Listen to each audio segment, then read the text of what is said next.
नमस्कार, मी वृषाली गद्रे. तुम्हा सगळ्यांना विजयादशमीच्या खूप खूप शुभेच्छा. दसरा म्हटलं की लगेच काय आठवतं? रावण दहन, बरोबर? म्हणजेच अंधारावरती प्रकाशाचा, वाईटावर चांगल्याचा आणि भीतीवरती आत्मविश्वासाचा विजय मिळवणे. आजच्या दिवशी प्राचीन काळामध्ये 2 युद्ध संपली. दुर्गा देवीने 9 दिवस सतत युद्ध करून महिषासुरासारख्या अहंकारी राक्षसाचा वध केला आणि आपले प्रभू श्रीराम यांनी रावणाशी युद्ध करून विजय मिळवला. दोन्ही कथांमधला बोध काय घ्यायचा आहे? महिषासूर म्हणजे आपल्यातले विकार, आळस, अहंकार आणि अज्ञान. तर रावण म्हणजे काय? रावण म्हणजे 10 दोष: काम, क्रोध, लोभ, मोह, मद, मत्सर, आळस, अहंकार, अन्याय आणि असत्य. आता मला सांगा की आज रावण कुठे आहे? आज रावण आहे का? येस, आजही तो आपल्यामध्ये आहे. कधी भीतीच्या रूपात, कधी आळसाच्या रूपात, कधी रागाच्या रूपात, तर कधी नकारात्मक गोष्टींच्या रूपात.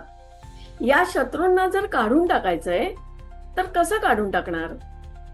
मला राग नकोय, मला आळस नकोय, मला चिंता नकोय, मला काळजी नकोय, असं आपण जितकं नको नको म्हणू तितकं तेच आपण अट्रॅक्ट करतोय. मग या भीतीला, या नकारात्मक गोष्टींना किंवा या शत्रूंना आपण काढून कसं टाकणार? तर त्यासाठी मी आज तुम्हाला प्रॅक्टिकल टेक अवे देणार आहे. एक कागद घ्यायचा. या कागदावरती आपल्यातले जितके पण रावण आहेत, आपल्या विचारांमधले रावण आहेत, ते सगळे 1, 2, 3, 4 असे लिहून काढायचे. हे लिहून काढले की हा पेपर फाडून टाकायचा आणि कचऱ्याच्या डब्यामध्ये टाकून द्यायचा. हे असं वारंवार, म्हणजे रोज कमीत कमी 10 दिवस तरी हे सगळे आपल्यातले रावण हे लिहून काढायचे. लिहून झाले की ते एकदा वाचायचे आणि ते फाडून टाकून कचऱ्याच्या डब्यात टाकून द्यायचे. हे रोज केल्यानंतर आपल्या लक्षात येईल की जे डॉमिनंट रावण आपल्यामध्ये होते ते हळूहळू कमी व्हायला लागले.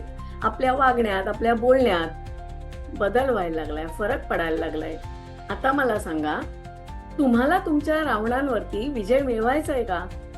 आणि जर मिळवायचा असेल तर मी जे प्रॅक्टिकल आता सांगितलं ते नक्की करून बघा आणि मला कमेंटमध्ये नक्की सांगा की तुम्ही तुमच्या किती रावणांवरती विजय मिळवलाय.